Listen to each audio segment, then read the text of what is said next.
Well, good morning, church. So good to see you on this Palm Sunday. And our little procession that we had, that was great. And Steve, thanks for the prayer and intercession time. That was a unique way to bring that to us, really good. And for all of the guys in the music and those serving at the back, really grateful for you guys as well. I don't know about you, but I decided that I wasn't going to preach on the triumphal entry into Jerusalem. I've only been a pastor for 14 years, and I know that most of you can tell that. I know. Still a lot to go, right?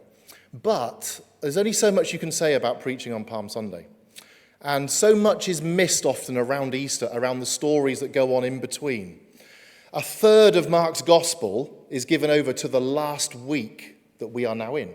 And this is now the third week that we've spent in the last week. And there's so much to see that's going on. And this is such a beautiful story. If you put the first slide up, I've called this Do Something Beautiful, in the sense of the woman did something beautiful, but did you notice that the story itself was surrounded by evil and something ugly? But what she did was something beautiful, and that's what I want to focus on this morning. We are in very close proximity to the crucifixion. It's just no more than 2 days away from the story that we've just read out now. And the temperature in the gospel is heating up. The Pharisees are getting more angry. Judas has snapped. He's gone off to betray Jesus. And in the midst of all of this ugliness, as I said, is something beautiful that Jesus is adding intense meaning to. So as I share with you this morning, I want you to consider this question. What is the most extravagant act of worship that you have ever offered? That might be a real challenge for some of us. What is the most extravagant act of worship that you've ever offered?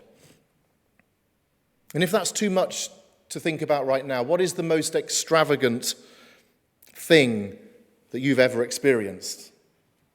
So reverse it. What's the most extravagant thing that you've ever experienced? Last week in chapter 13, Jesus had been talking about some very serious matters. He talked about the coming tribulation, the last days, what will happen when the abomination of desolation occurs, wars, earthquakes and famines. It was very, very serious. It's enough, I would say, to make your teeth curl. Mine did, and it was very hard to eat my dinner when I went home. That's why chapter 14 opens with the threat from the religious leaders. The religious leaders are the ones that fume the most. They seek to arrest and kill Jesus. And did you notice the word that was used? They wanted to do this in a sly way. What does it say in the NIV there, Janet? There's scheme. Does it say scheming? What does it say in the NIV? Sly, in a stealthy way. There's something really devious about that word. So I checked out the word. It's the Greek word doulos, D-O-L-O-S. And it's the word that's used that hunters and fishermen use to bait hooks and set traps. Or, as the picture suggests, to catch mice, we bait the mousetrap with cheese. Or a spider would spin its web. It's that kind of devious word that they're using to ensnare Jesus. And no doubt they were thinking it would be done in ever so righteous ways because, after all, they were oh so religious, weren't they? Either way, it's a nastiness of thought that shows their darkness of heart. And to be fair, they didn't want to arrest Jesus during the festival, the greatest Jewish festival, Passover, which takes them right back to the time when they were rescued out of Egypt, because they said that the people may riot. That's their pragmatic reason for waiting. The people may riot. And at Passover in first century Jerusalem, the population more than doubled, more than tripled, more than quadrupled. It was 5 times the normal population. And so if the Romans knew that they would tick off any of those worshippers, there could be a riot like that. And so the religious leaders were aware of this and they waited. Just a few years after these events, actually, within the lifetime of some of the people here, Josephus, the first century historian, recorded that 30,000 people were crushed to death in a stampede at the Passover festival in Jerusalem. Even so, the religious leaders were doing something ugly. Now, I want you to notice as well that the story that Diane read out, didn't she do well, by the way, guys?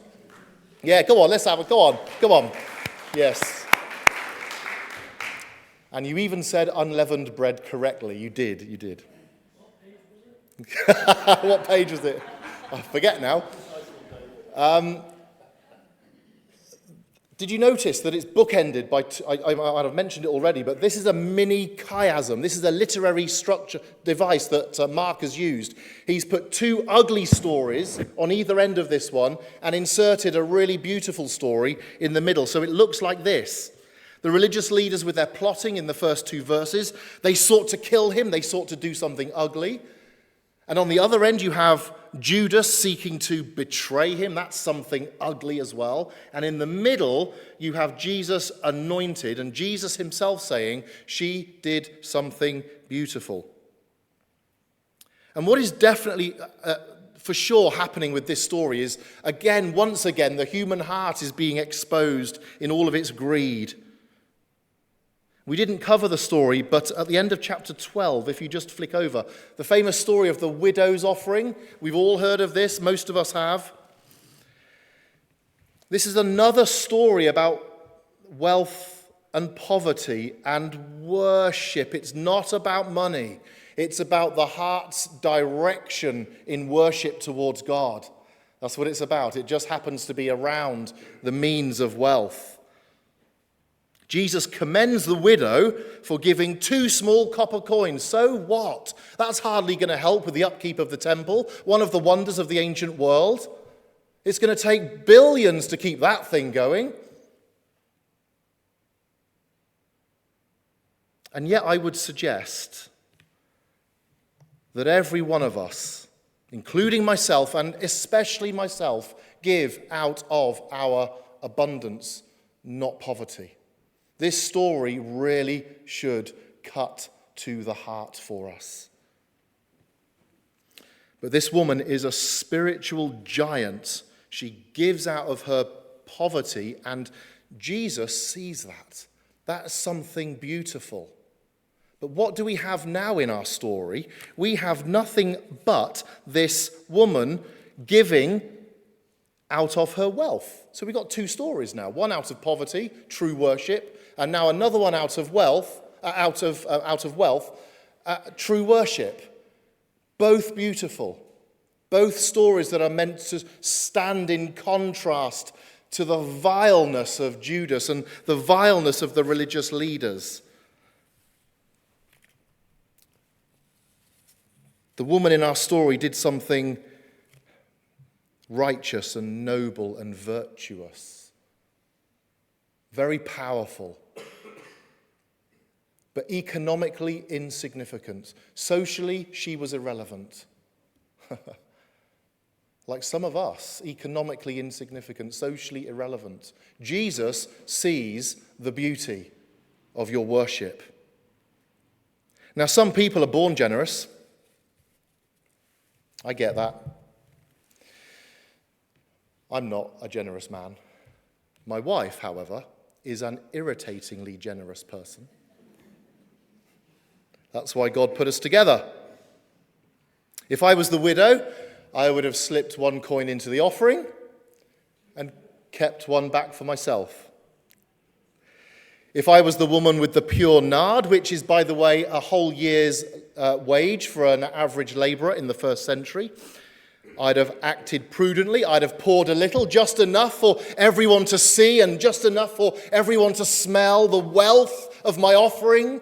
Look what I've done. Wow, aren't I great? So the worship now is about me in my stinginess. That's me. Ask Rachel. I'm painting a good picture of myself here. And at moments like this, in our extravagance towards God, towards everything that is good, true, and beautiful, we can always moderate ourselves with, well, the economic times are tough. Well, what about moderation? The widow didn't hold back. And the lady with the annual wage of a labourer didn't hold back in pouring it all out.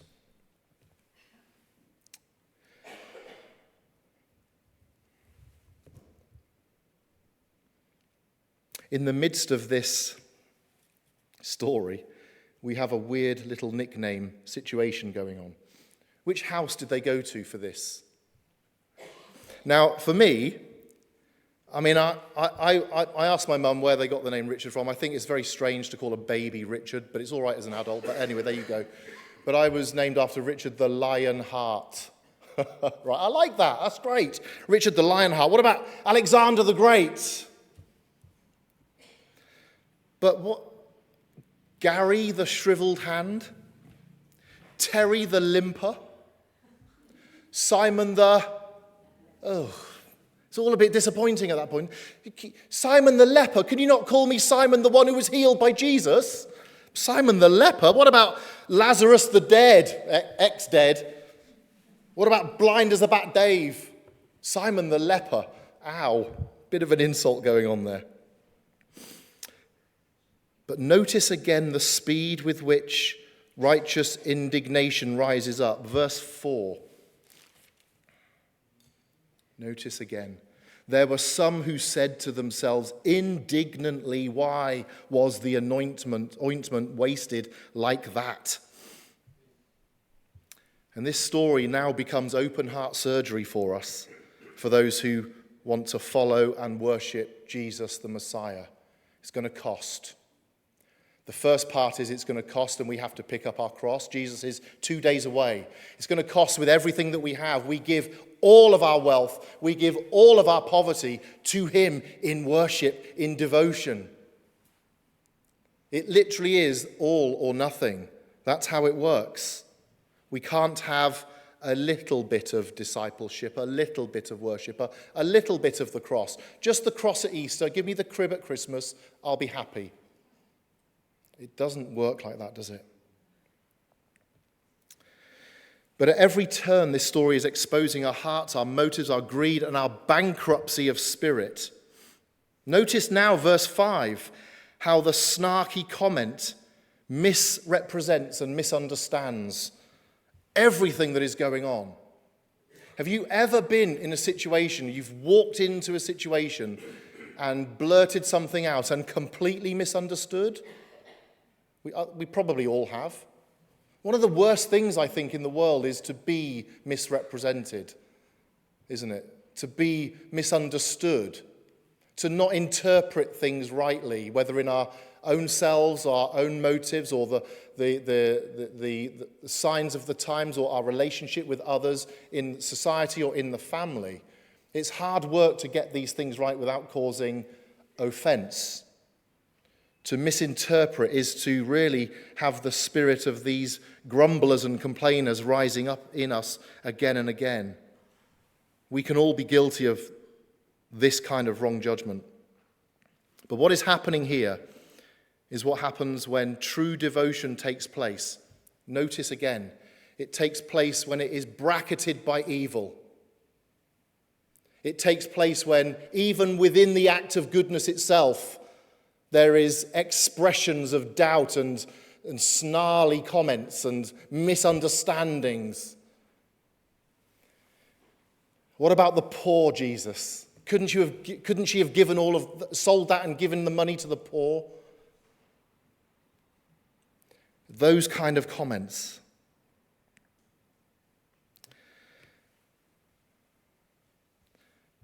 But she was motivated by something that the world isn't motivated by. The world is motivated by scare stories, scarcity, alarmism at every turn. Fear drives our society.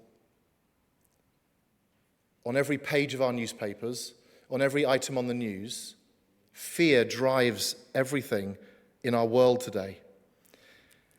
And yet the woman offers pure worship. She offers her devotion. She brings it despite these things. In the same way that when the Apostle Paul was chained to a prison wall, he's able to sing praises to God. Despite being chained and held by the authorities, surrounded by evil, so to speak, he's able to still offer his worship to the true and living God. And so when love motivates us, that's what this woman was motivated by.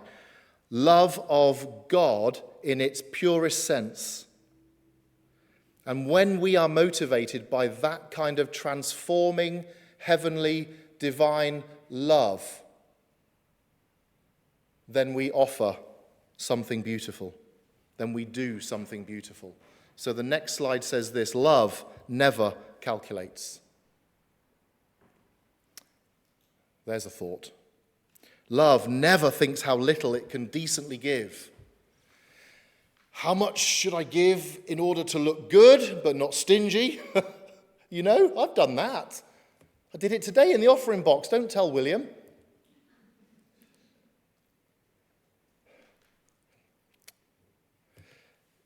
Love is the desire to give to the uttermost limits, the uttermost limits. And when love gives to the uttermost limits, it still thinks that it hasn't given enough.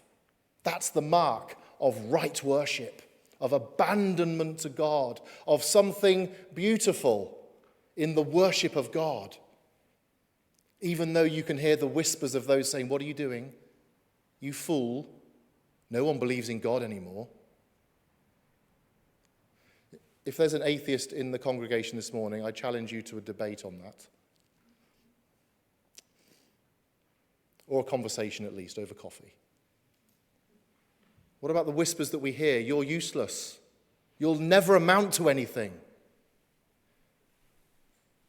Nobody does that anymore. What a waste of your time. One of the most devastating definitions of preaching, and some of you would have heard this, is a monologue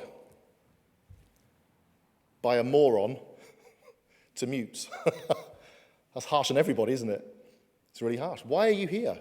Because you want to hear God's kingdom breaking in. You want to see something from the kingdom of God coming to your life. You want to see the beauty and the goodness and the truth of the loving God that we've been singing about, that Steve prayed into, that Lauren has led us in our service. We want to see God because we know in our heart of hearts, in those secret chambers, that we need him. And then everything in our life is reset around that one principle: the lordship and the reign of Jesus Christ in us. We are on our own just one grain of salt. But in society, we preserve what is going on so God can go to work. So God can do something beautiful through you and me. One Christian from back in the day said, "We have not even begun to be Christian if we think of giving to Christ and to his church in terms of as little as we respectably can." Because it doesn't cost us anything. It's not about the giving, it's about the heart. It's always about the heart. It's never about the amount. Never, ever, ever. If Elon Musk came into this church and gave $1 million and then spent a month talking about his generosity, that's nothing. It's not worship. It's not even a great deal of money. It cost him nothing. Do you see?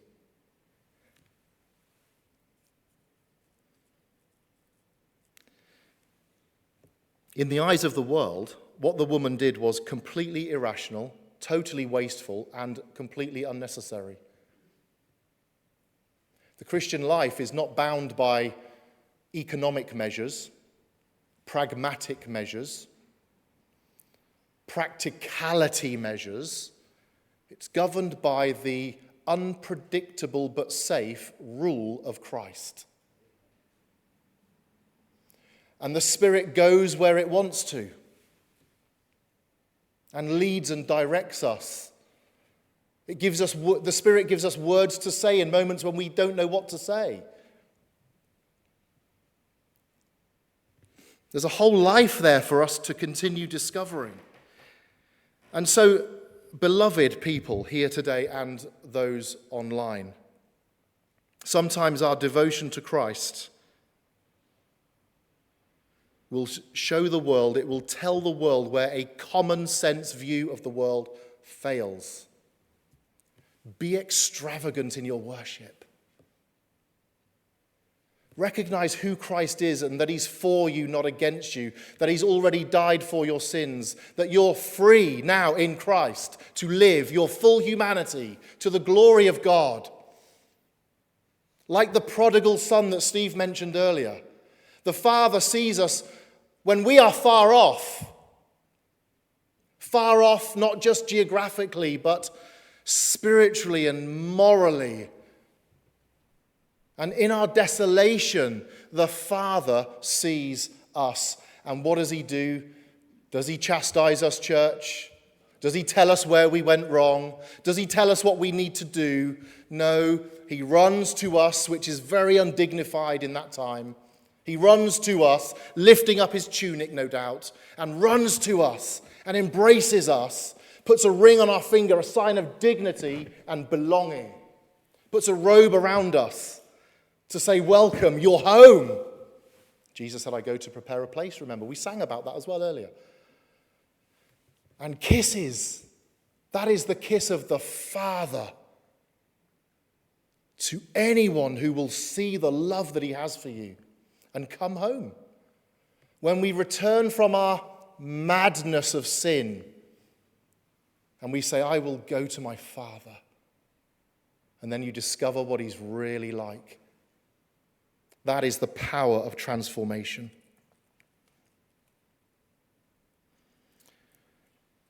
So sometimes our devotion to Christ will show the world where a common sense of view of life fails. Now, some people say that the C of E, the Church of England, is the Conservative Party at prayer. Oh. That may be culturally true in many ways. What would they say of the Baptists? How have we been domesticated by life and systems and politics and government? How have we been domesticated to conform when in fact we are called to be transformed by the renewing of our mind so that we can then discern God's very goodness and his perfect pleasing and perfect will for us? Can you imagine being a church people who've lost the love of reckless abandon to God so as to be equated with domesticated politics? No thanks. Keep it. Set my heart on fire. That's what I want. I want my heart on fire. Do you want your heart on fire, church? Set our hearts on fire. That's the only way in this world. The only way. I promise you that. I too used to be a sniding, snarky, skeptical atheist until Jesus grabbed me by the scruff of the neck and told me to stop being such a silly boy. And I understood what he was saying to me. And then my whole life changed. The whole direction of it changes.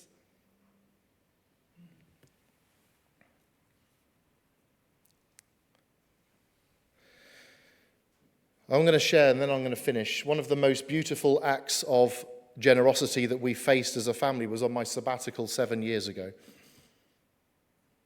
A couple that we had never met, that didn't know us, offered us their holiday home, their chalet.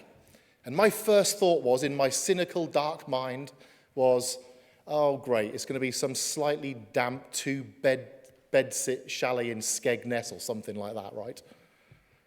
That was my first thought. They were asking loads of questions. What are you going to do on your sabbatical? I had all sorts of plans for this, that, or the other. And they said, would you like our 6 double-bedroomed en-suite chalet in the French Alps for as long as you like? And I said, let me think about it.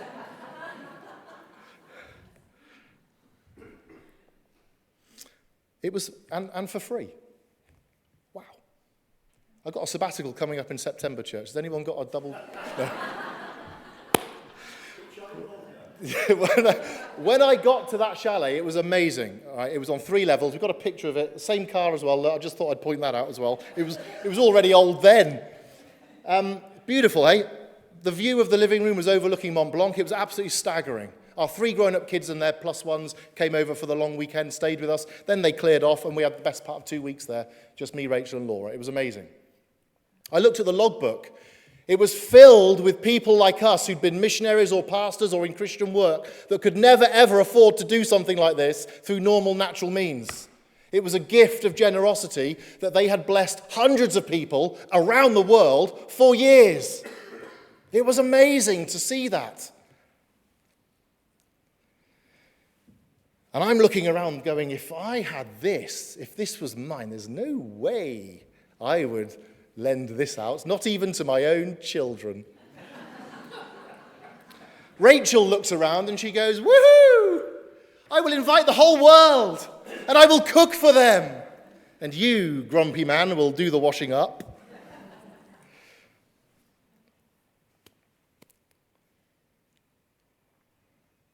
What a wonderful, beautiful thing to do, hey? Jesus always rebuts the naysayers, like me.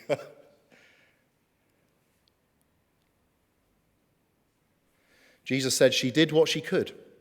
She poured perfume on my body beforehand. Again, now Jesus is investing deep meaning in it to prepare me for my burial. They still have no idea that he's about to die. He keeps saying it though, doesn't he? She's preparing me for burial. And the reason why I love this story is because of what he said next. And wherever, this is in verse somewhere or other, wherever the gospel is preached throughout the world, what she has done to me will also be told in memory of her. What is Jesus going to say just 24 hours later when he breaks bread? Do this in memory of me. So we've got 2 things to remember here going on. True worship, pure sacrifice, and suddenly salvation opens up to a God who is unrelentingly generous towards us. Unrelentingly generous towards us. And this is the very moment that triggers Judas. He couldn't bear it anymore. He held the purse strings of the disciples. He knew what was coming in and what was going out and how much money that could have raised that this woman did. But it's not a principle of the kingdom. It's just not. It's a lesson that I need to learn. It's a lesson that Judas needs to learn. And it's a lesson that some of us need to learn too. Judas was blinded by his false hopes and dreams and absolutely destroyed by his greed. John's gospel tells us that he was stealing from that same purse. So at the start, I asked you a question. I said, what is the most extravagant act of worship or devotion that you have ever offered? Is it just coming to church? Tossing some coins here and there, whenever? It might be. Is that it? Is that what this is about? If that's you, stop tossing the coins in the box. Go back to God and do some open heart surgery conversation with him. It's not about that. It's about your heart. The direction of its worship, the object of its worship, the travel that you are moving in. It's always been about that. For so many people, the tragedy is that life is the history of lost opportunities to do the beautiful thing. Don't waste any more opportunities, beloved, to do that beautiful thing. Even though you may be surrounded by evil, even though you hear those voices in your head, because this story is meant to cut us in half. And if you do anything, begin again today. If you do anything, do everything to leave the memory of having done something beautiful. with your life. It's never too late. As the prodigal son realized, I will arise and go to my father. It's never too late. Jesus has given you this day to try again. Praise his name. Amen.